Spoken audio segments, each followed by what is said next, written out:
Magandang umaga po sa ating lahat, sa ating mga kasamahan sa God's Beloved Christian Ministries at sa Far Eastern Evangelical Theological Seminary.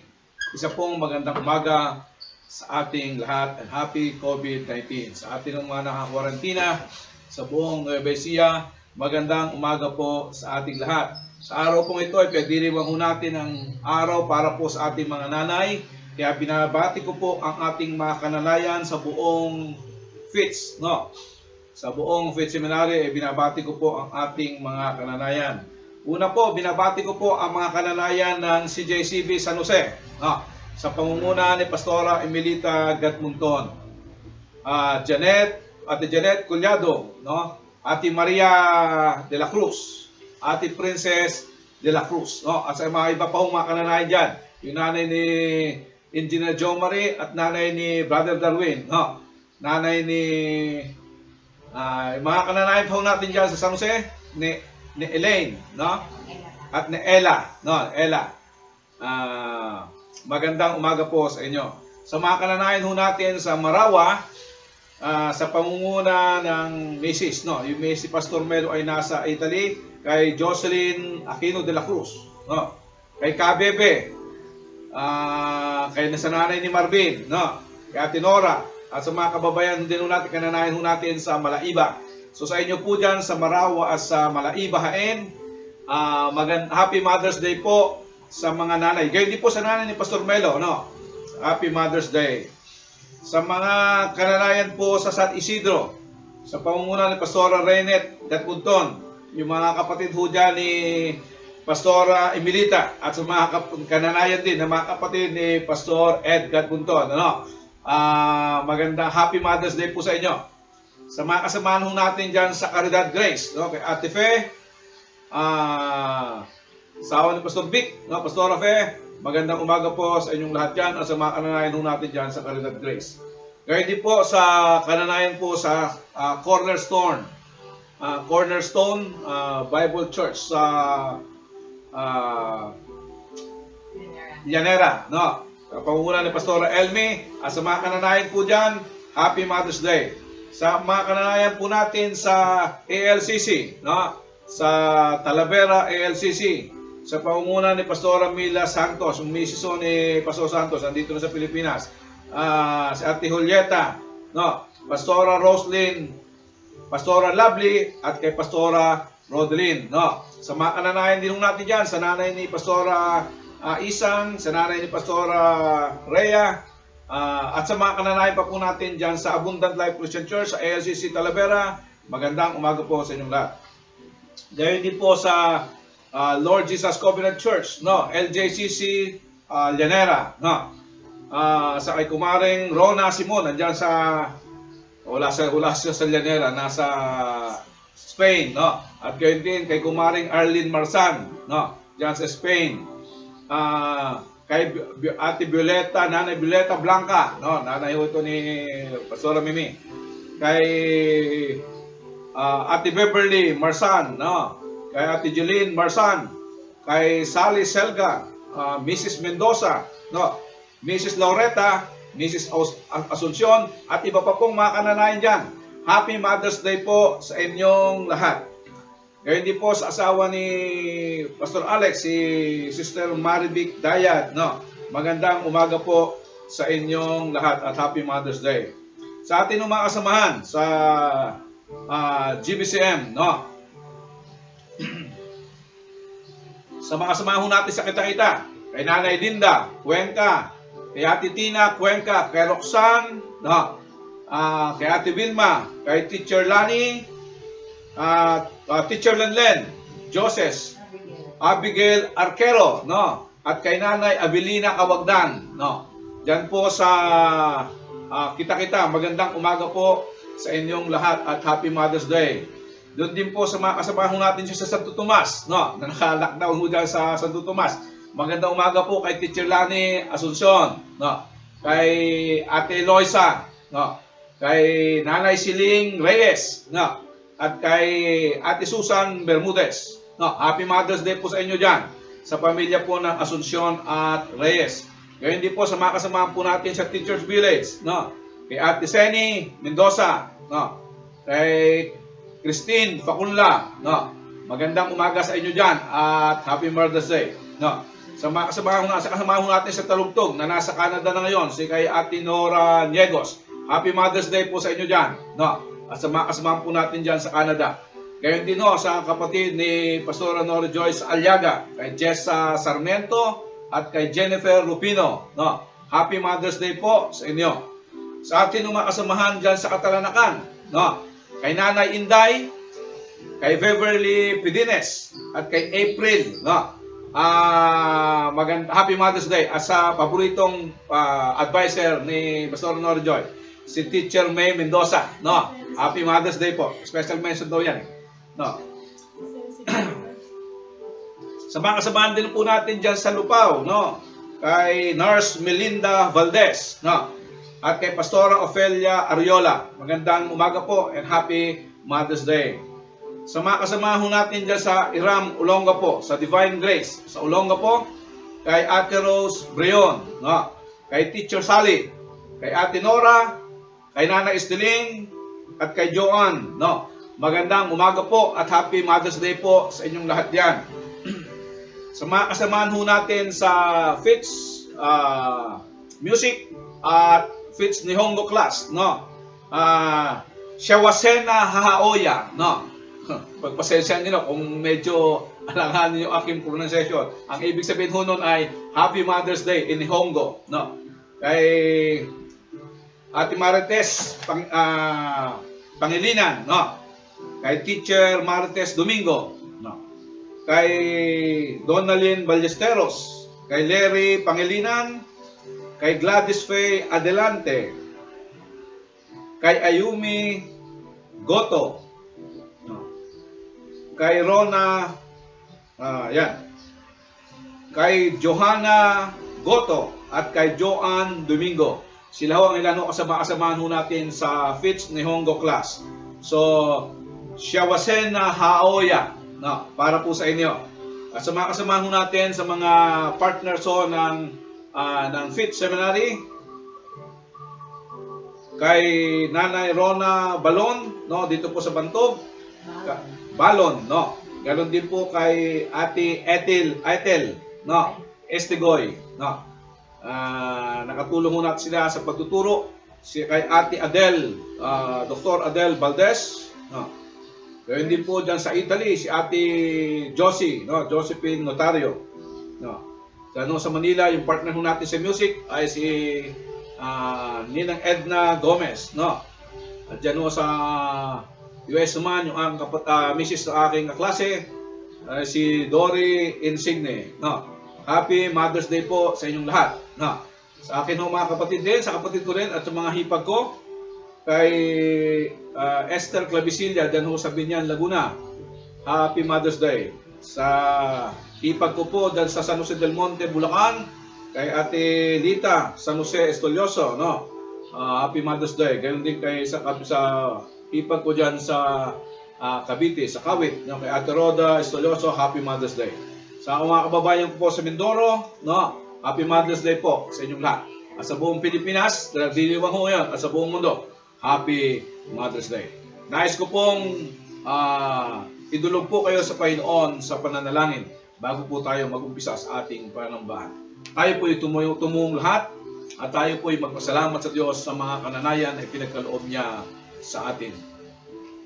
Ama naming Diyos, maraming salamat po. Salamat po dahil mayroon kayong ginawang mga nanay. Nanay na siyang naging ilaw ng aming pong mga tahanan. Salamat po dahil tunay nga po na inihanda nyo sila para po maging katuwang namin, katulong namin, maging magagabay sa aming mga buhay dito sa lupa. Salamat po sa kanilang mga buhay, salamat po sa kanilang mga pagtitiis, salamat po sa kanilang pagtsatsaga, salamat po sa kanilang kabutihan, salamat po sa lahat ng oras na ginugol nila para po sa amin.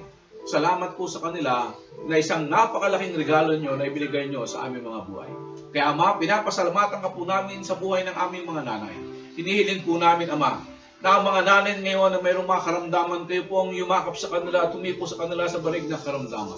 Sa mga nanay po ngayon na nanghihina, kayo po magbigay ng kalakasan. Sa mga nanay po, Panginoon, na napapagod, kayo po ang patuloy na tumulong sa kanila. At sa mga nanay na nagpapatuloy na nagtitiis para po sa paglilingkod sa inyo, pagpalain niyo po sila.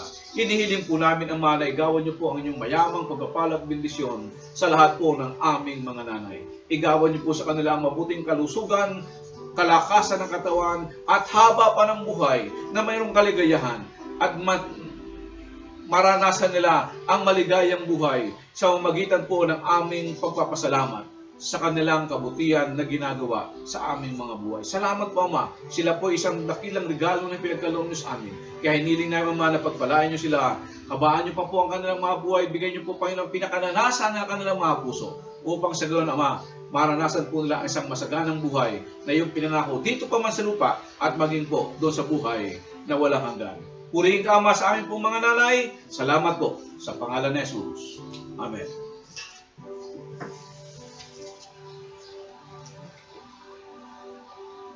Sabi po sa Jeremias 32 verse 17, Panginoong Yahweh, nilikha mo ang langit at ang lupa sa pamamagitan ng iyong kapangyarihan. Walang bagay na mahirap para sa iyo.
Nothing. Absolutely nothing. Nothing is too difficult for thee. Praise God.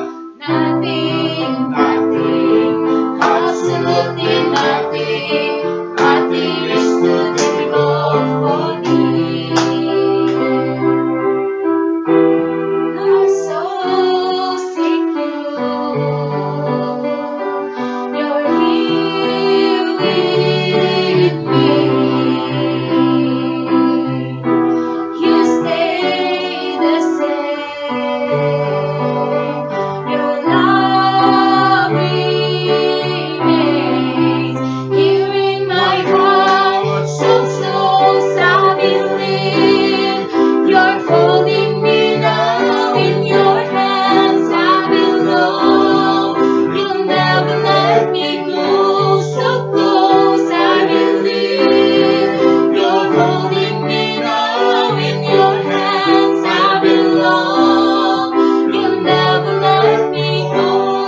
Blessed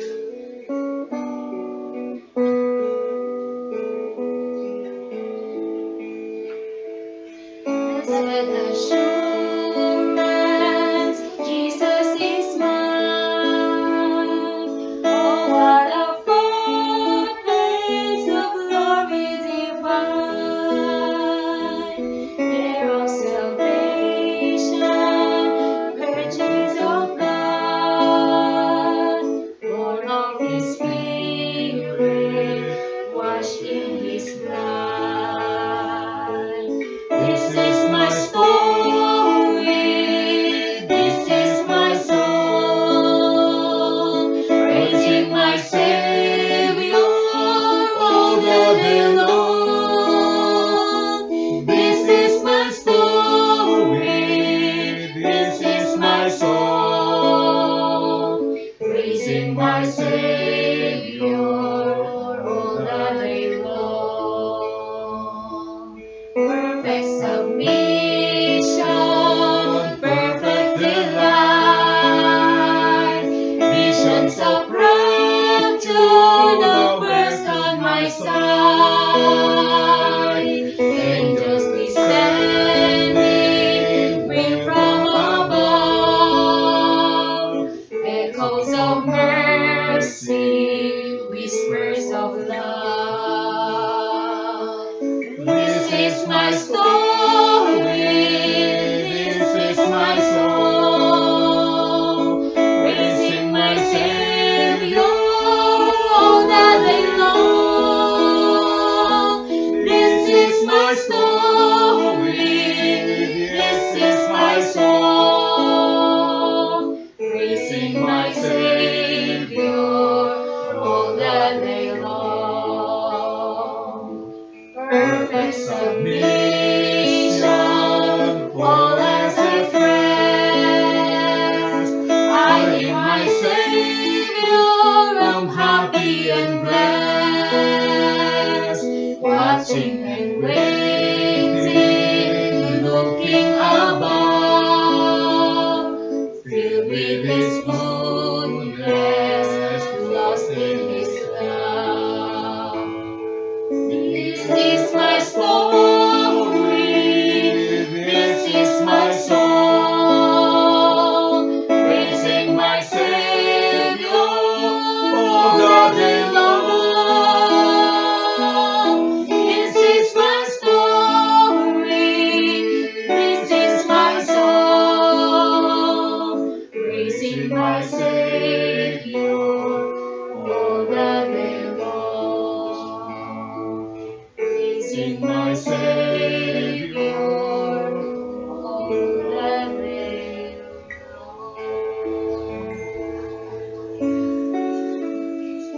Yes, Lord, Panginoon, tunay nga po na sinasamba po ka namin sa Espiritu at sa katotohanan, Panginoon. Tunay nga po, Panginoon, na nagpapasalamat po kami sa panibagong araw na pinagkaloob niyo sa amin upang magtipon, upang pag-aralan ang iyong mga salita. Ito po ay opportunity para sa ganyan, Panginoon, ay mapupurihan po ang dakilan niyong pangalan. Kaya nga po, Panginoon, sa mga oras na ito, pinagdiriwang po namin ang Mother's Day. Kaya nga po, nagpapasalamat po kami dahil meron nga po kaming mga nanay na patuloy na gumagabay sa aming Panginoon. Ganyan din po, tunay nga po na pinupuri at pinapasalamatan namin ang dakila mong pangalan sa mga oras na ito. Patuloy nga, O Diyos, na Ikaw ang manguna sa amin. Hindi lamang po sa amin dito, kundi sa lahat ng dako ng mundo na ito, Panginoon. Patuloy na dinadalangin namin na Ikaw ang siyang patuloy na mag-heal ng lugarin namin, Panginoon, na anuman pong nararanasan naming sakit sa mga oras na ito, O Diyos, Ikaw ang patuloy na manggamot sa amin. Patuloy na ang pangalan mo ang maluwalhati sa bawat araw ng aming buhay, Panginoon. Maraming salamat po, O Diyos, Yes, sa pangalan ni Jesus. Amen.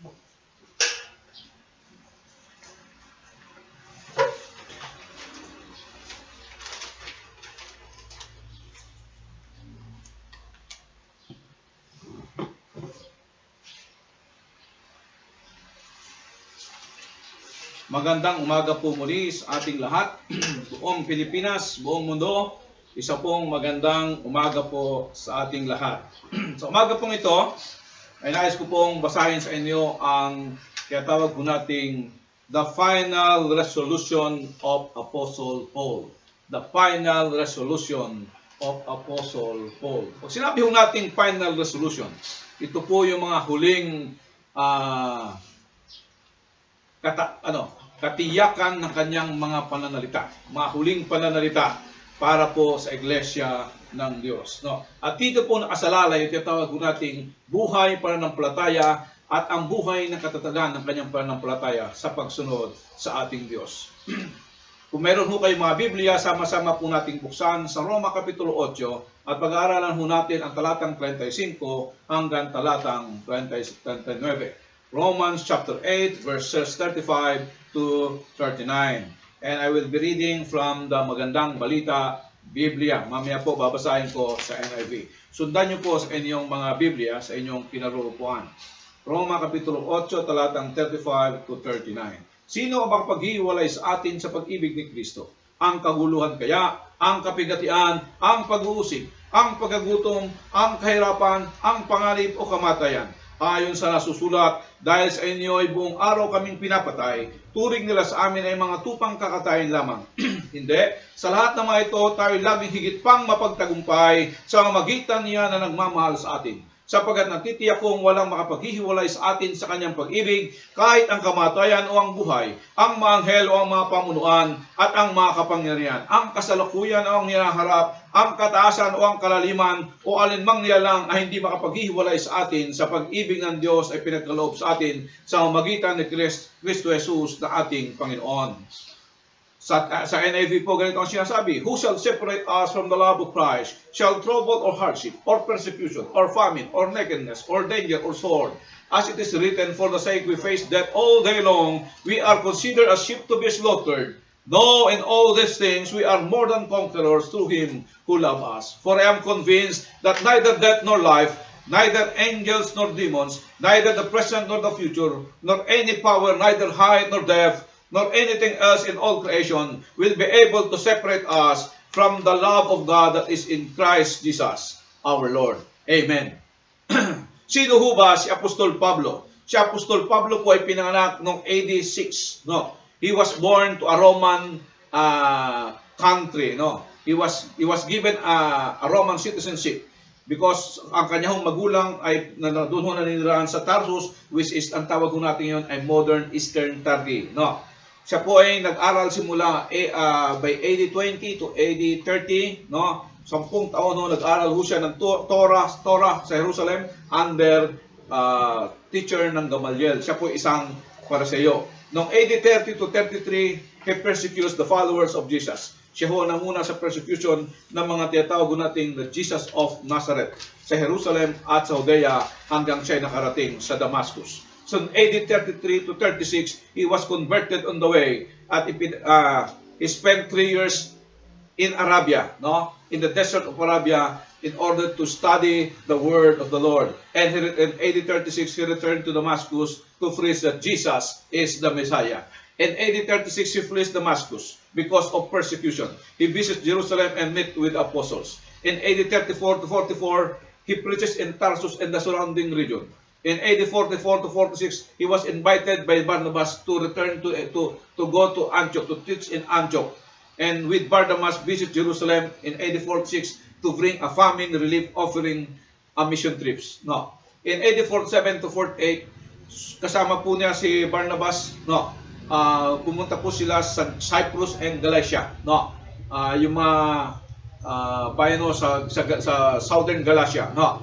Ito po natawag nating the first missionary journey. At AD 49, at the Council of Jerusalem, Paul argues successfully that Gentile Christians need not to follow Jewish law, and return to Antioch, confronts Peter over the question of Jewish law. In AD 49 to 52, he continued his journey, his missionary journey. We call it the second missionary journey. Now, kasama ho niya si Silas through Asia Minor and Greece, settled in Corinth, and writes the letter to the Thessalonians. In AD 52, he visited Jerusalem and Antioch and began his third missionary journey. In AD 52 to 55, he stays in Ephesus, writes the letter to the Galatians and Corinthians. Then AD 55 to 57, he travels to Greece and possibly Iconium, which is what we call now the modern Yugoslavia, and writes letter to the Romans.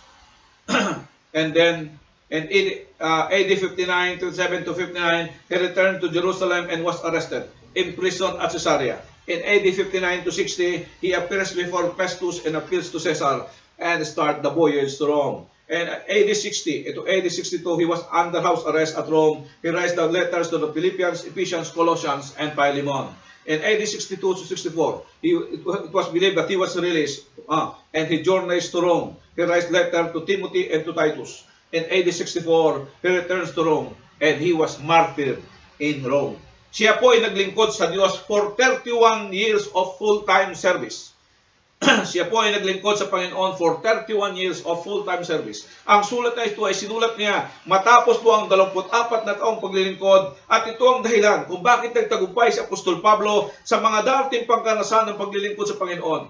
Ang nahuhuling 7 taong paglilingkod sa Diyos hanggang sa kanyang final service, ang maging isang martir sa Roma alang-alang kay Kristo ay dahil po sa pag-ibig ni Kristo na siyang pinapahayag ni Apostol Pablo sa Roma Kapitulo 8. Una, ang tatlong katotohanan po ang nasa loob ng tinatawag ko nating final resolve of Apostle Paul. Una, ang katanungan niya tungkol sa pag-ibig ni Kristo. Pangalawa, ang kasagutan niya tungkol sa pag-ibig ni Kristo. At ang pangatlo ay ang katiyakan niya na walang pwedeng maghiwalay sa atin sa pag-ibig ni Kristo. Sabi po natin, this is the final resolution of Paul. Kung bakit to hanggang sa kamatayan. No, wala ho siyang tigil sa kanyang paglilingkod sa kanyang Panginoon dahil ang nag-uutos sa kanya at ang nag-uudyok sa kanya ay ang pag-ibig ni Kristo. Ganon po kakapangyarihan sa buhay ni Apostol Pablo ang pag-ibig ng ating Panginoong Jesucristo. Tatlong bagay pag-uusapan natin, ang katanungan ni Apostol Pablo, ang kasagutan ni Apostol Pablo, at ang katiyakan ni Apostol Pablo. Napakadali pong matandaan, tatlong K, katanungan, kasagutan, at ang katiyakan. No? Unahin mo natin ang unang bahagi. Ang katanungan ni Apostol Pablo. Actually po, hindi po isang katanungan ito, kundi a series of questions. A series of questions. Basahin mo natin. Sa talatang 35, ang katanungan ni Apostol Pablo. Sino mapaghiwalay sa atin sa pag-ibig ni Kristo? Ang kaguluhan kaya, ang kapigatian, pag-uusig, pagkagutom, kahirapan, panganib o kamatayan? Ayon sa nasusulat, dahil sa inyo'y buong araw kaming pinapatay, turing nila sa amin ay mga tupang kakatayin lamang. Bigyan pasin po natin ang mga katanungan ni Apostol Pablo. Ito po ay isang serye na katanungan na alam kong one or the other ay naitanong na natin sa ating sarili o posibleng itinatanong natin sa kasalukuyan sa ating sarili o itatanong natin sa hinaharap sa ating sarili kapag tayo dumaraan o dumadaan o dadaan sa mga mahirap na sitwasyon ng ating buhay. Ano po ang serye na katanungan ni Apostol Pablo? Una, ang tanong ni Apostol Pablo, sino ang makapaghiwalay sa atin sa pag-ibig ni Kristo? Matapos po niyang patunayan kung anong ginawa ng pag-ibig ni Kristo, pag-ibig na pinatunayan ni Jesus sa kanyang pagpunta dito sa lupa, iniwan ang langit, iniwan ang kanyang karangalan at ng kanyang alipin, upang ang mga taong alipin na kasalanan ay kanyang mapalaya mula sa kanilang mga kasalanan. Pangalawa, pag-ibig na ipinadama niya sa atin sa umagitan ng pagpapawalang sala sa atin. Siya na walang kasalanan ay naging makasalanan dahil sa atin. Dahil dito ay kanyang sinuotan, tayo ay kanyang sinuotan ng kanyang katwiran at kabanalan. Pangatlo, pag-ibig na ipinadama niya sa umagitan ng pag-aampon sa atin, na tayo na dating tinatawag na kaaway ng Diyos dahil sa ating mga pagsuway ay nagiging bahagi o naging bahagi ng kanyang pamilya sa umagitan ni Jesus at naging kasamang tagapagmana ng ating Panginoong Jesucristo. Pag-ibig na pinadama ni Jesus na kahit siya ay umalis dito sa lupa matapos gawin ang kanyang tungkulin, ay nag-iwan sa atin isang bagong uri ng pamumuhay na nagbubunga. Nag-iwan sa atin ay isang gabay at patnubay, tagapagturo upang tayo panganak sa isang bagong uri ng pamumuhay na nagbubunga ng mga katangiang nagbibigay kaluguran sa Diyos. Pag-ibig na patuloy na ipinadarama sa atin na siya bagaman nasa piling na ng Diyos sa langit ay patuloy na tumutulong sa atin bilang tagapagtanggol natin sa harapan ng ating Ama. Pag-ibig na pinatunayan ng Diyos sa pamamagitan ng pagbibigay sa atin ng karapatan na tawagin ang Diyos na ating Ama bilang ating Ama. Mayroon bang makapaghiwalay sa atin sa pag-ibig ni Kristo? Ang ating karanasan ba o sitwasyon tulad ng kaguluhan? Ang kaguluhan, kaya ang sinasabi ng Apostol Pablo, pwede kaya tayong ilayo ng kaguluhan sa pag-ibig ni Kristo. Ang salita pong trouble or kaguluhan or tribulation, it is a word used for pressure, like that of a press squeezing the fluid from olives or grapes. Here they are not normal pressures of living, but the inevitable troubles that comes to followers of Christ because of their relationship with Him. ang tinatawag pala nating tribulation, ay parang nag-i-squeeze ng prutas at parang lumabas ang tunay na sustansya nito. Pangalawa, ang kapighatian kaya, ang sabi po sa English, ang kapighatian ay hardship or distress. No, it refers to being strictly confined in a narrow, difficult place or being helplessly harmed in by one's circumstances. Pangatlo, sabi niya, ang pag-uusig kaya, persecution, suffering inflicted on us by men because of our relationship with Christ. Ang sabi ko sa Mateo Kapitulo 5, talatang 10 hanggang 12, mapalad po tayo kapag tayo dumaranas ng ganitong klaseng uri ng mga pagsubok. O ang pagkagutom kaya, ang kahirapan kaya, sa English pang ginamit, nakedness, ang panganib kaya, danger or peril, o ang kamatayan or by sword. Ang lahat pong ito ay karanasan pala ni Apostol Pablo. Tingnan mo natin ang ating mga Biblia, buksan po natin sa 2 Korinto. Kapitulo 11, talatang 23 hanggang sa mga susunod.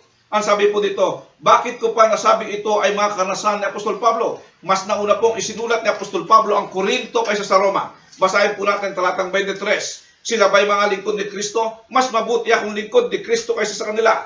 Para akong isang baliw na nagsasalita ngayon. Higit ang aking pagpapagal kaysa sa kanila. Mas maraming beses akong mabilanggo. Hinagupit ang napakaraming beses. At madalas na nabingit sa kamatayan. 5 beses akong tumanggap ng 39 na hagupit mula sa mga Hudyo. 3 ulit kong naranasang hagupitin ng mga Romano. At minsang pinagbabato. 3 beses ko naranasang mawasak ang barkong sa aking sinasakyan. At minsan buong araw at gabi akong lulutang-lutang sa dagat.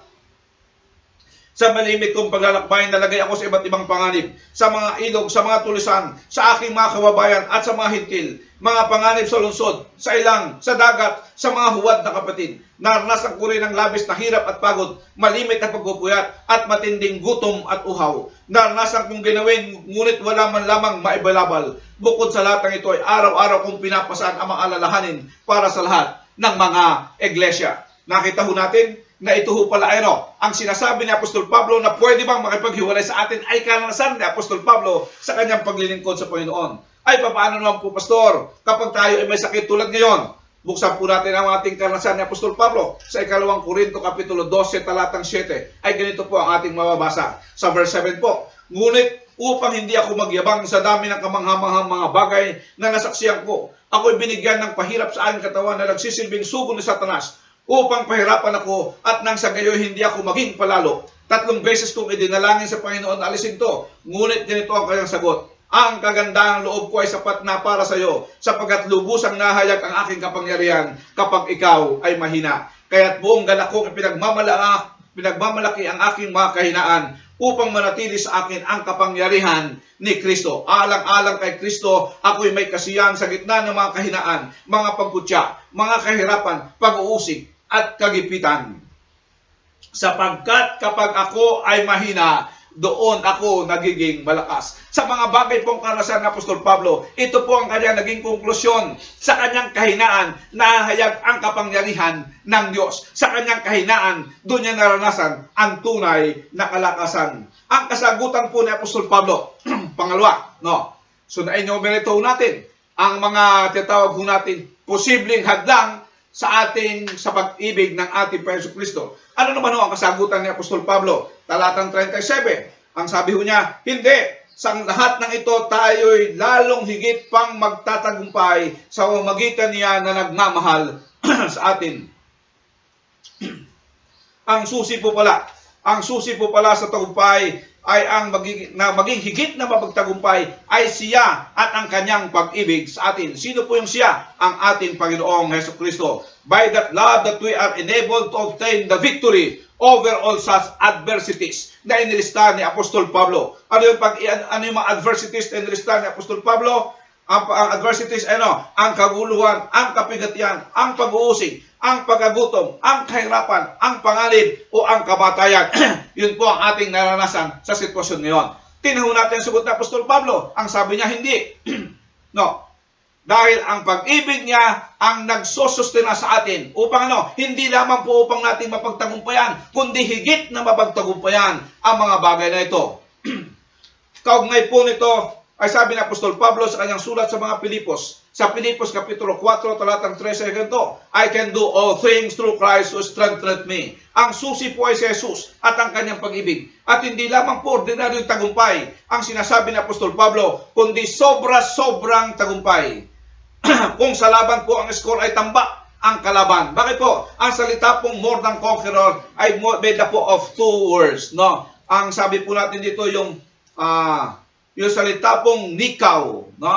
Ang salita pong nikaw ay, ang ibig sabihin po ay to conquer, no? To conquer, or to carry off the victory, or come off victorious. Diyan po nangagaling yung atin hong sikat na logo ng isang sapatos Nike, no? Diyan ho nila kinuha yan sa salitang Greek na nikaw, no? Ang ibig sabihin ho ng nikaw ay ano? Victorious, no? Ikaw ay lalabas na victorious, no? Pero hindi lahat ng pagkakataon na yung nakasuot ng nikaw, no, ng Nike ay nagtatagumpay. Pero sa mga Kristiyano, ito po ay nagbibigay ng simbolo ng ano, ng tunay na tagumpay. Ikaw ay lalabas kapag kasama mo si Kristo na dala mo ang tagumpay. Pangalawa po, ang salita pong hooper, no? Ang ibig sabihin po ng hooper dito naman po nang galing salita nating super. Ang ibig sabihin no ay above, means you will come off more than victorious, or to gain a surpassing victory. Kaya po ang sinama ni Apostol Pablo ay pinagsama yung dalawang salita, Hupernikaw o Super Nike. No, Super Nike sa English natin. Ang ibig sabihin na, Hupernikaw ay more than conquerors. It is a holy arrogance, according to Mayer, no? It is a holy arrogance of victory in the might of Christ. I repeat, it is a holy arrogance of victory in the might of Christ. Ang sinasabi ni Mayor, ito yung pagmamayabang ng tagumpay dahil sa kalakasan at kapangyarihan ng ating Panginoong Jesucristo. Ang sinasabi po ni Apostol Pablo sa iyo, tayo ay hupernikaw. Sa 2 Timoteo Kapitulo 3, talatang 11. Ganyan po sinasabi ni Apostol Pablo kay Timoteo, nasaksihan mo ang mga pag-uusik at paghihirap na dinanas ko sa Antioquia, Iconio at Lystra. Napagtiisan ko mga ito at sa lahat ng ito ay niligtas ako ng Panginoon. Ano po susi? Ang Panginoon ang nagliligtas kay Apostol Pablo. Gayon din naman ang lahat na nagnanais mamuhay na matuwid bilang tagasunod ni Kristo Jesus ay daranas ng pag-uusik. Samantalang ang masama ay lalo namang magpapasama at ang manlililang ay patuloy na manlililang at sila man ay malilinlang din. Ano po ang sinasabi dito ni Apostol Pablo? Ang mga kahirapang ito na naging karanasan niya at ang mga karanasan ito at ang mga sitwasyong ito ay hindi makapaghihiwalay sa atin o hindi makapaghiwalay sa atin sa pag-ibig ng ating Panginoon sa Kristo. Hindi nito kayang lagutin ang taling nagbibigay sa atin sa pag-ibig ni Kristo. Bagkos, ang sabi pa po ni Apostol Pablo, lalo ka nitong patatamisin at lalo tayong ilalapit nito sa mas mainit na karanasan, sa mas mainit na relasyon kasama ang ating Panginoon. It's a thrilling experience to experience all of this with God's love. No? Yun na maranasan mo natin yung pag-uusig, yung kahirapan, yung kagutuman, yung kalamigan, yung mga nakakatakot na bagay, ang maging ang kamatayan. It is a thrilling experience, to experience it with the Lord Jesus Christ.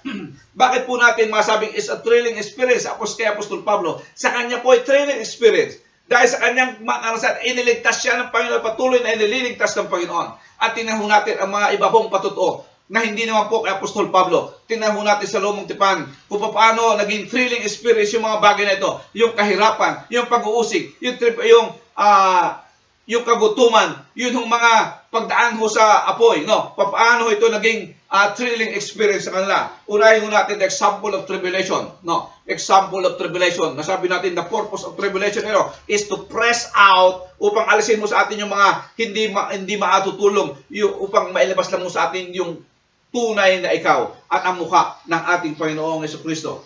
At the best example po si Joseph. Si Joseph po dahil sa kanyang pagsusumbong sa kanyang ama ng mga kalokohan ng kanyang mga kapatid at dahil sa kanyang paniniwala sa kanyang mga panaginip ay kinaingitan ng kanyang mga kapatid na nagtulak sa kanila upang siya pagplanuhang patayin. Pero medyo nakonsensya sila kaya pinagbili na lang nila si Jose. No? At siya po ay pinagbili ng mga Amalekita at ang mga Amalekita ay dinala siya sa Ehipto at ipinagbili siyang alipin at naging alipin siya ni Potiphar. Siya ay naglingkod sa sambahayan ni Potiphar. No? bilang alipin, isang ordinaryong alipin, at tumaas ang kanyang katungkulan dahil siya ay pinagkatiwalaan ni Potiphar, at siya ay naging katiwala sa bahay ni Potiphar at the age of 17. No. He served Potiphar sa bahay ni Potiphar for 10 years. At yan niya po naranasan, yan niya po na-develop ng tatawag ko nating management skill ni Joseph. Yung nalinang ang kanyang management skill. Kaya siya ginawang katiwala. Ginawa siyang katiwala ni Potiphar sa kanyang tahanan at sa kanyang buong mga negosyo at sa kanyang kayamanan.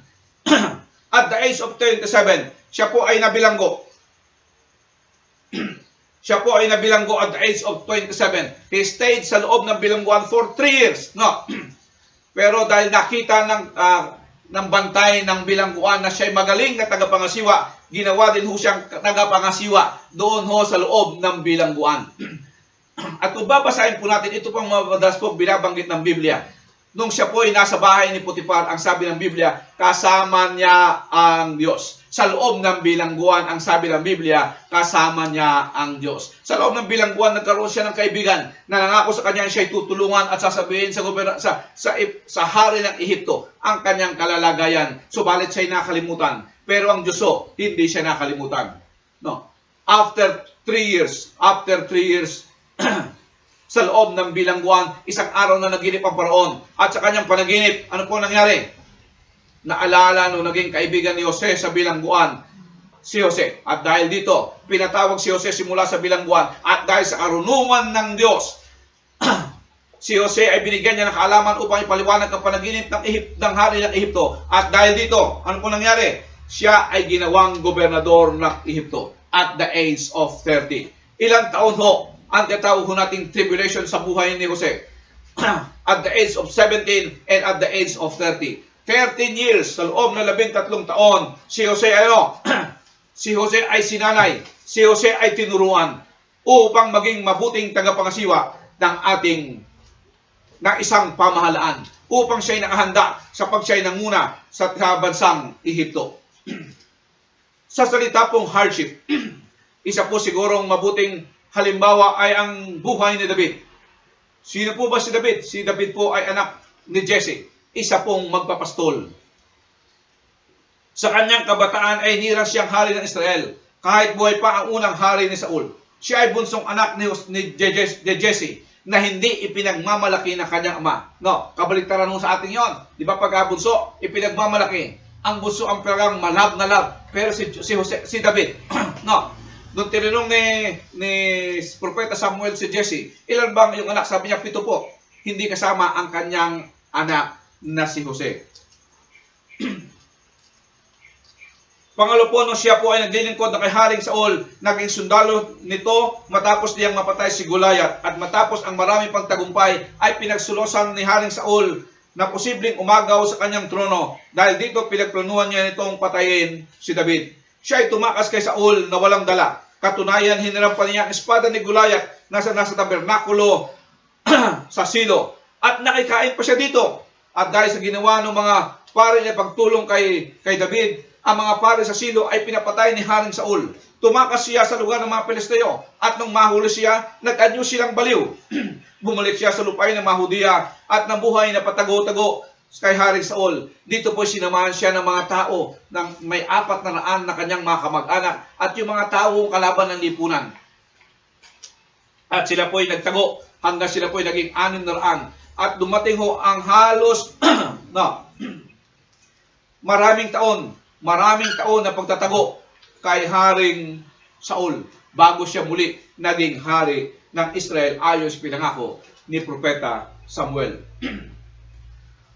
Sa salita pong persecution, the best example is Daniel.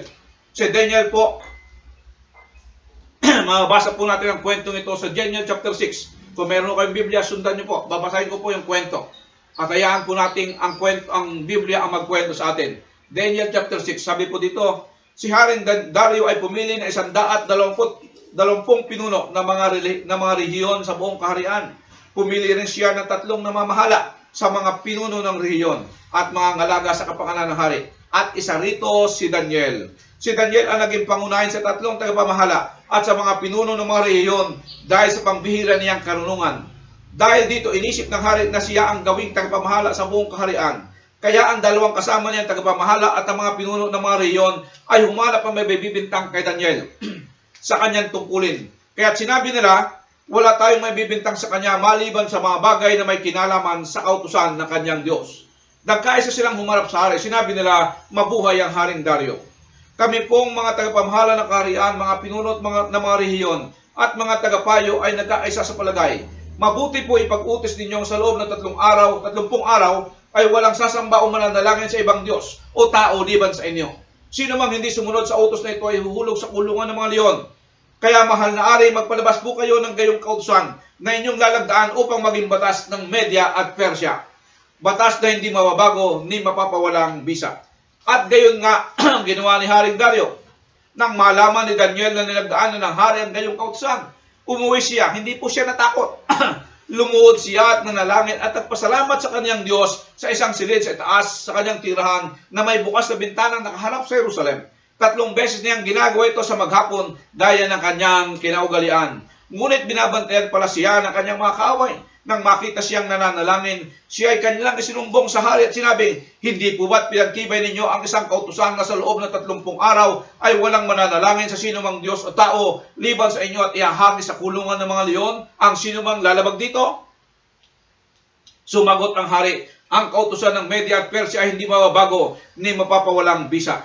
Sinabi nila, mahal na hari, si Daniel po na isa sa dinalang bihag mula sa Judea ay lumabag sa inyong kautusan at 3 beses pa po kung manalangin araw-araw. Nang malaman ito ni Haring Dario, nabalisa siya at maghapong inisip kung papaano maililigtas si Daniel. Lumapit ang mga ito sa hari at sinabi, alalahanin niyo mahal na hari na batas sa Media at Persia na hindi maaaring baguhin ang alinmang kautusan na pinagtibay ng hari. Dahil dito, iniutos ni Haring Dario na ihulog si Daniel sa kulungan ng mga leon. Ngunit sinabi niya rito, nawa iligtas ka ng Diyos na buong katapatan mong pinaglilingkuran. Ang bunganga ng kulungan ay tinakpan isang malaking bato. Tinatakan ito ng pagtatak ng hari at ng kanyang mga tagapamahala para hindi mabuksan ng sinuman. Ang hari naman ay umuwi sa palasyo. Ngunit magdamag itong hindi makatulog. Hindi siya tumikim ng pagkain at ayaw ring magpaaliw. Kinabukasan, maaga nagbangon ang hari at nagmamadaling pumunta sa kulungan ng mga leon. Pagdating doon, malungkot siyang tumawag, Daniel, tapat na lingkod ng Diyos na buhay, iniligtas ka ba niya sa mga leon? Sumagot si Daniel, mabuhay ang hari, wala pong nangyari sa akin, sapagkat ang bibig ng mga leon ay pinatikom ng anghel, na isinugo ng Diyos na aking Diyos. Ginawa po niya ito sapagkat alam niyang wala akong kasalanan na nagawang masama laban po sa inyo. Dahil dito, labis na nagalak ang hari at iniutos na ihawon si Daniel mula sa kulungan ng mga leon.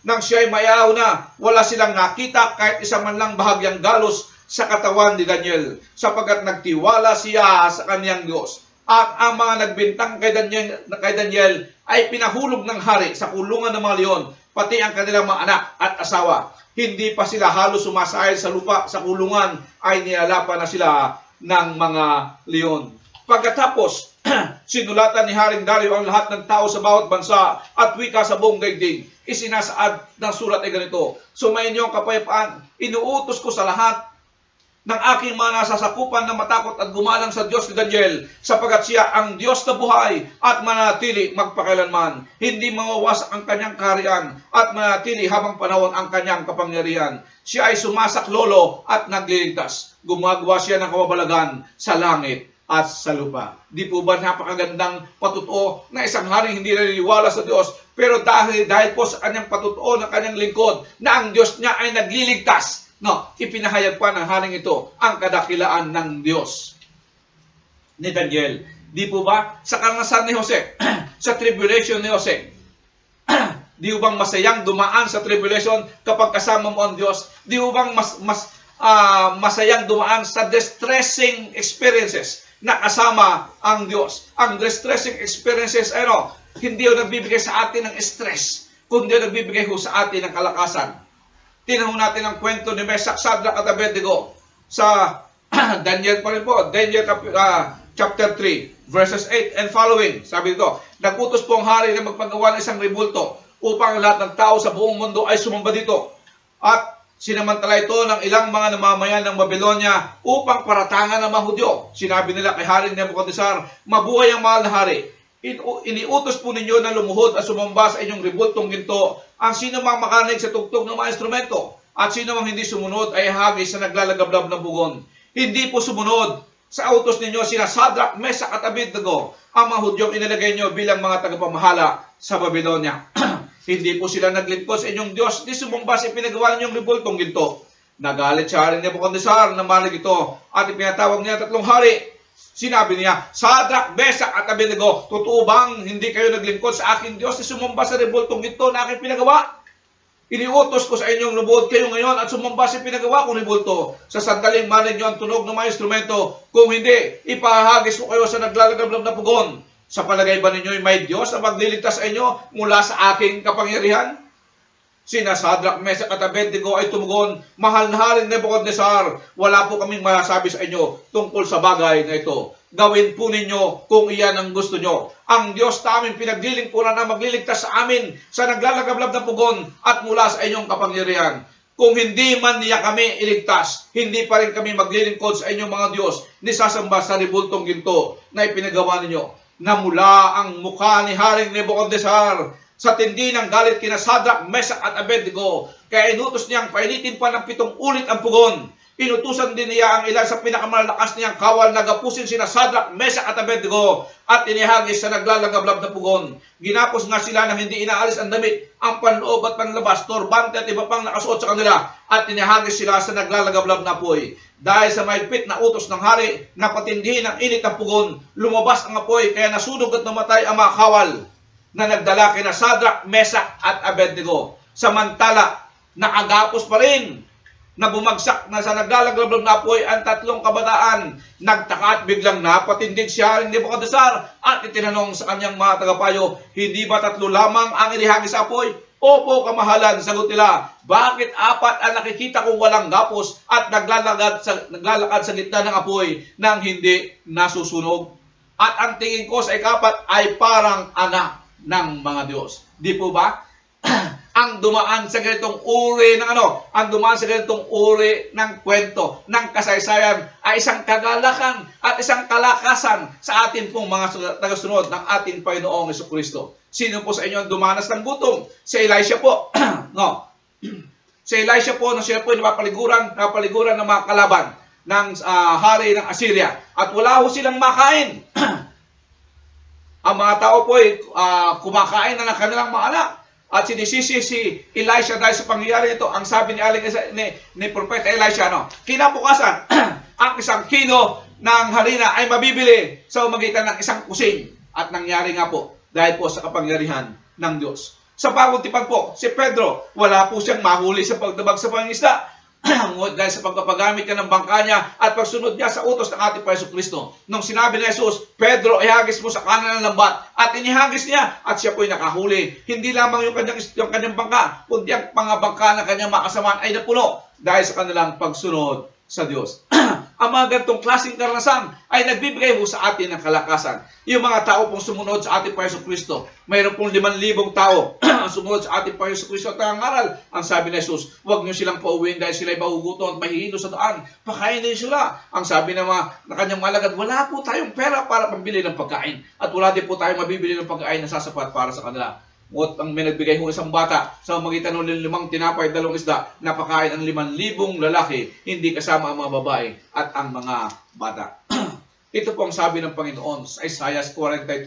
When you pass through the waters, I will be with you. And when you pass through the rivers, they will not sweep over you. When you walk through the fire, you will not be burned.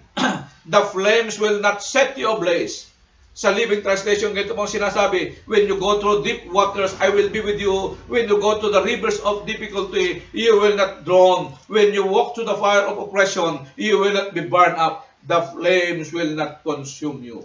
Ito po ang katotohanan ng Biblia. Kung ikaw po ay na kay Kristo at namumuhay na may lubos sa pagtitiwala sa Kanya, makikita mo ang katotohanan ng Kanyang salita at mararanasan mo ang mga kasaysayan ng Biblia na para bang ikaw ang isinasalaysay nito. Ang pinagkaiba lang po ay ang pagbabago ng panahon at ang mga tauhang gumaganap dito. Dahil po dito ay pinahayag ng Apostol Pablo ang kanyang lubos na pagtitiwala ng kanyang sarili sa pag-ibig ni Kristo.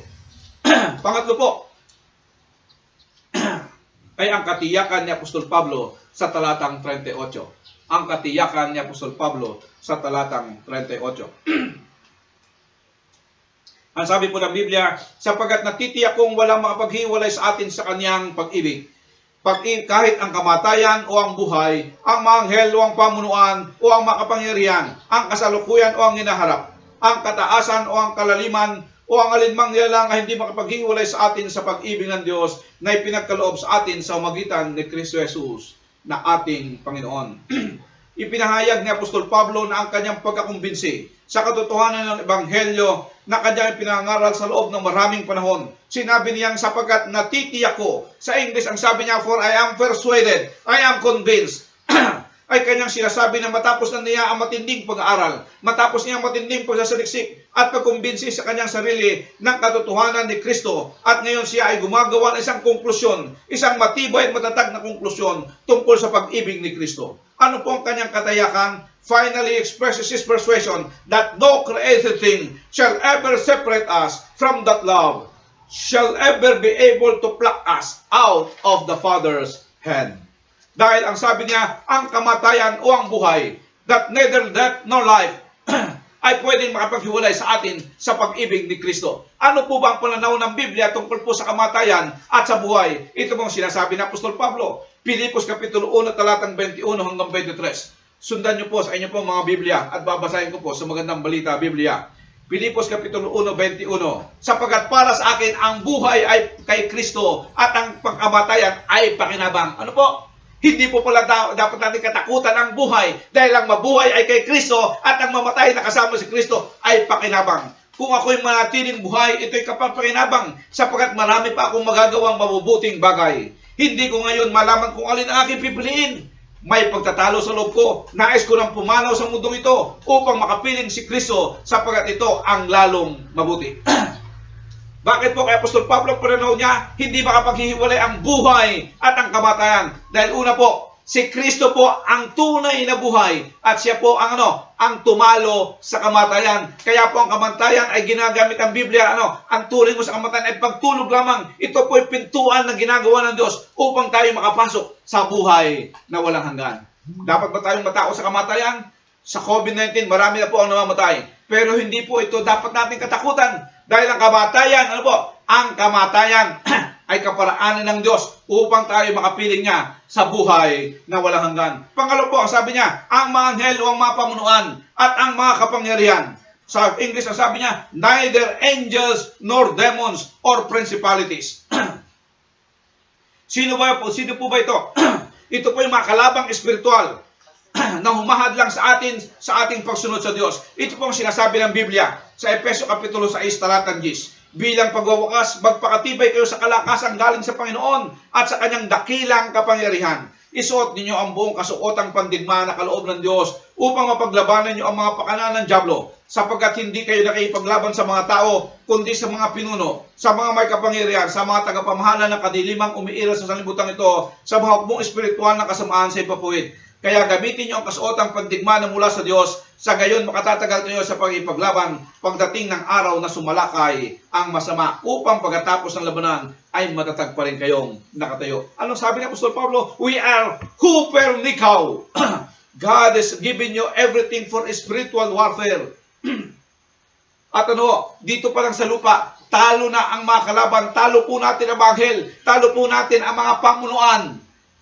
Bakit? Dahil sila po ay mga kalabang espiritual at tayo binigyan ng Panginoon ng kasuotang pandigma upang sila ay matalo sa umagitan ng panatili natin at pagsalnal natin sa kapangyarihan ng ating Panginoon Kristo. Pangalawa po, bakit talo na? Bakit po talo ang mga anghel at ang mga pamunuan? Dahil sila po ay may kawakasan at tayo po ay para sa buhay na walang hanggan. Ito po ang sinasabi ng Biblia, Pahayag Kapitulo 19, talatang 20. Dabiyag ang halimaw, gayon din ang huwad ng propeta, na gumawa ng mga kababalaghan sa harap ng halimaw upang dayain ang mga taong may tanda ng halimaw at sumamba sa larawang ito. ang halimaw at ang huwad na propeta ay inihagis ng buhay sa lawa ng apoy na naglalagablab na asopre. May kawakasan po ang mga demonyo. Sila po itatapon sa lawang apoy. At kay sa diablo, siya din po ay may kawakasan. Kaya nga po siya ay nagdo-double time ngayon. At ginugulo niya ang mga Kristiyano upang lumamig ang ating pananampalataya sa ating Panginoong Jesucristo. Pero siya din po ay may katakawakasan. Ayon po sa Pahayag Kapitulo 20, talatang 10, ito po siya sabi ng Biblia. Ang diablong nandaya sa kanila ay tinapon sa lawa ng apoy at pasupre na pinagtapunan din sa halimaw at sa huwad na propeta. Pahirapan siya doon araw at gabi magpakailanman. Ano po siya sabi ng Biblia? Ang mga anghel at ang mga pamunuan, no, mayroong kawakasan. Pangalawa, mayroong kasiguraduhan na ikaw ay magtatagumpay sa kanila at ikaw ay para sa buhay na walang hanggan. Sila po ay buhay na walang hanggan din no, sa impyerno, sa naglalagablab na apoy. Ikaw ay sa walang hanggan sa buhay, sa piling ng Diyos. Kaya mapaghiwalay ba sa atin ang mga anghel at ang mga demonyo? Hindi po. Ang sabi ng Biblia, hindi nila kaya tayong ihiwalay sa pag-ibig ng ating Panginoon Kristo. Dahil ikaw ay huper nikaw. Tandaan po natin yan. You are huper nikaw. You are more than conqueror. Pangatlo po, ang sabi ng Biblia, ang kasalukuyan ba o ang hinaharap? No? Neither the present nor the future. Nor things present, nor things to come. Ang sabi po ng Biblia. Ayon po sa Revelation chapter 1 verse 8, ito pong pahayag ng ating Panginoon Kristo. I am the Alpha and the Omega, says the Lord God, who is and who was and who is to come, the Almighty. Ano po siya sabi ng Biblia? Hindi po natin dapat katakutan ng kasalukuyan dahil ang Diyos natin ay nasa kasalukuyan. He controls the past. He is controlling the present. He is controlling the future. He holds the past. He holds the present. And He holds our future. Because He is He who was and who is to come. Dapat po ba natin katakutan? Hindi po. We are huper-nikaw because of the love of God. Ang sabi ko dito, ang kataasan o ang kalaliman. Kaya ba tayong ihiwalay nito sa pag-ibig ni Kristo? Hindi po. Ang sabi ng Biblia, mas mataas pa at mas malalim pa ang pag-ibig ng ating Panginoon sa Kristo. Mababasa ko natin ito sa Ephesians chapter 3, verse 17 hanggang 18. Ganito po siya sabi ng Biblia. So that Christ may dwell in your hearts through faith, then you being rooted and grounded in love, may have the power together with all the saints to comprehend the length, the width, the height, and the depth of His love, and to know that love of Christ that surpasses knowledge, that you may be filled with all the fullness of God. Ang kalaliman ho ay pinagdaanan na at natalo na ng ating Panginoon Kristo. At siya po ang pinakakataas-taasan sa lahat. At ang pag-ibig niya ay mas malalim pa sa pinakamalalim na dagat at mas mataas pa sa pinakamataas na bundok. Kaya po ba tayo ihiwalay nito sa pag-ibig ni Kristo? Hindi po. Dahil we are huper-nikaw because of the love of Christ. Ang sabi ito, o alinmang nilalang nor anything else in all creation will be able to separate us from the love of Christ that is in Christ Jesus. No. Bakit po? Ang sabi ko ng Biblia, binigyan tayo ng kapangyarihan ng Diyos nung paglikha pa lang sa salibutan at ang kapangyarihan niyan, bagamat nung tayo nagkasala, isinurrender natin sa diablo, ngayon ay binigay muli sa atin ng ating Panginoong Jesucristo. Kaya ang pinahayag po ng Biblia, walang anumang nilalang na pwedeng maghiwalay sa iyo sa pag-ibig ni Kristo dahil ang pag-ibig ni Kristo ang pinakadakila sa lahat, pinakadakila sa lahat ng kalasan, pinakadakila sa lahat ng kapangyarihan at pinakadakila sa buong kasalukuyan at sa lahat ng tao at lahat ng kapangyarihan dito sa buong sanlibutan. And that is the conclusion of Apostle Paul. It is based on the word ng ating Panginoon. Sa Juan Kapitulo 10, talatang 28 hanggang 29, ay ganito po ang ating mababasa. Uumpisan ko po sa talatang 27. Nakikinig sa akin ang aking mga tupa, nakikilala ko sila at sumusunod sila sa akin. Kung tayo po ito po ang pangako sa inyo ng Panginoon. Kung kayo nakikinig sa salita ng Diyos at kayo kilala ng Diyos dahil kayo sumusunod sa Kanya, ito po ang pangako ng Diyos. Talatang 28. Binibigyan ko sila ng buhay na walang hanggan, kailan may hindi sila mapapahamak. Anong pangako ng Panginoon? Hindi tayo mapapahamak. Hindi sila maaagaw sa akin ninuman. We are safe in the hands of the Lord Jesus Christ. At ang aking Ama na siyang nagbigay sa akin ng lalong dakila sa lahat at hindi sila maaagaw ni naman sa aking Ama. Ano pong pangako ng ating Panginoong Kristo? Tayo nasa kamay ng ating Panginoong Kristo at tayo din nasa kamay ng kanyang Amang sumasalangit na makapangyarihan sa lahat. Ano po ang konklusyon ng Apostol Pablo na dapat din po ay konklusyon ng ating buhay maging sa panahong ito na hinaharap po natin ang COVID-19? Mayroon pa po ba tayong katanungan? Mayroon po ba kayong katanungan tungkol sa pag-ibig ni Kristo sa atin? Tayo po ba ay nagdududa o nag-aagam-agam kung tunay bang mahal tayo ng ating Diyos? Nag-aalinlangan pa po ba tayo sa pag-ibig ng Diyos sa atin? Kung mayroon pong pag-aalinlangan, muli po nating balikan ang cross ni Jesus. Ang cross na siyang konkretong ebidensya ng pag-ibig ng Diyos sa atin sa magitan ni Kristo Jesus. Magtanong din po tayo tulad ni Apostol Pablo. Ang tanong ni Apostol Pablo, sino mapaghiwalay sa atin sa pag-ibig ni Kristo? Ang kaguluhan kaya, ang kapigatian, pag-uusig, pagkagutom, kahirapan, panganib o kamatayan? Tayo ho ba'y nagugutom na? O namamatay tayo because of COVID-19? O nahihirapan na tayo? O tayo inuusig dahil sa ating relasyon sa ating Panginoon Kristo? Ang sabi ni Apostol Pablo, hindi kailanman. Dapat din po nating tugunin na hindi kailanman, kundi ang kaguluhan, kapigatian, pag-usig, pagkagutom, kahirapan, panganib at ang kamatayan ay bahagi ng pagkatawag sa atin ng Diyos at nagdudulot sa atin ng lalong kagalakan dahil naranasan natin sa magitan nito ang kapangyarihan at pagmamahal ng ating Diyos. Nasa panahong naranasan natin to, siya ang ating pastol na kumakalong sa atin sa panahon na hindi na natin kaya. Dahil dito, mas lalo pa itong nagpapatamis ng ating karanasan at pananampalataya. Kailangan din po dumating sa ating buhay na gumawa tayo ng isang final resolution tulad ni Apostol Pablo na nagpapahayag na may katatagan at katiyakan na walang pag-agam-agam, na walang anumang bagay sa mundong ito, walang anumang karanasan at pagkakataon sa mundong ito, walang sino man sa mundong ito o anumang kapangyarihan sa mundong ito o maging sa darating pang mundo nang pwedeng makapaghiwalay sa atin sa pag-ibig ng Diyos na nakatago kay Kristo. Dahil ang anumang nakatago kay Kristo ay nakatago din sa akin. Dahil si Kristo ay suma sa akin at ako ay sumasa kay Kristo sa buhay na ito hanggang sa buhay na walang hanggan. Nais ko pong ulitin sa wikang Ingles, we need also to come into conclusion and state with confidence that like full final resolution that nothing in this world, out of this world, or the world to come can separate or able to separate us from the love of God that is in Jesus Christ. It is the love of Christ that is hidden in Jesus Christ our Lord. Because Jesus is in me. I repeat, the love of Christ is, the love of God is hidden in the Lord Jesus Christ. Because the Lord Jesus Christ is in me. And what is hidden in the Lord Jesus Christ is hidden in me. For I am with Christ, and Jesus Christ is in me. Therefore, what is hidden in Christ is hidden in me. For I am in Christ, and Christ is in me. I repeat, what is hidden in Christ is hidden in me. For I am in Christ, and Christ is in me. Nawa po, yan po ang ating final conclusion maging sa harap ng COVID-19. Pagpalain po tayo ng ating Panginoon.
Salamat po, Ama.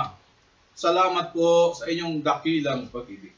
Salamat po dahil pinatunayan niyo ang pag-ibig nito nung kami makasalanan pa.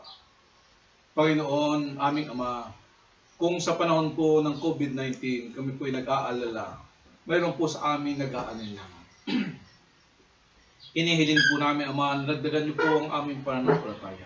Patadagin niyo po ang aming pananampalataya. At pagtibayin niyo po ang aming sarili sa inyo pong dakilang pag-ibig. Nawa po katulad ni Apostol Pablo ay may pahayag din po namin sa aming mga sarili na tunay pong dakila ang pag-ibig ng aming Diyos. At ang aming naranasan ay hindi po pwedeng makapaghiwalay sa amin sa pag-ibig ng aming Panginoong Jesucristo. Pinupuri ka po namin, Ama, sa inyong dakilang pag-ibig. Nawa po tulad po ni Apostol Pablo ay mag-commit din po kami na our final resolution of faith na walang anumang makapaghiwalay sa amin sa pag-ibig ng aming Panginoon Jesucristo. At nawa po, Diyos, amin pong naranasan ngayon, patuloy niyo po aming samahan. At sa pagdiriwang po namin ng mga araw ng mga magulang, pagpalain niyo po ang aming mga ina. At sa umaga ito, ang mahiniling po namin ay gawan niyo po sa amin ang inyong mayamang pagpapala at bendisyon. Pagpalain nawa tayo at ingatan ng ating Panginoon. Kahabagan nawa tayo at subaybayan ni Yahweh. Lingapin nawa tayo at bigyan ng kapayapaan ng ating Panginoon mula ngayon at magpakailanman. Sa pangalan ng Ama at ng Anak at ng Banal na Espiritu. Amen and Amen.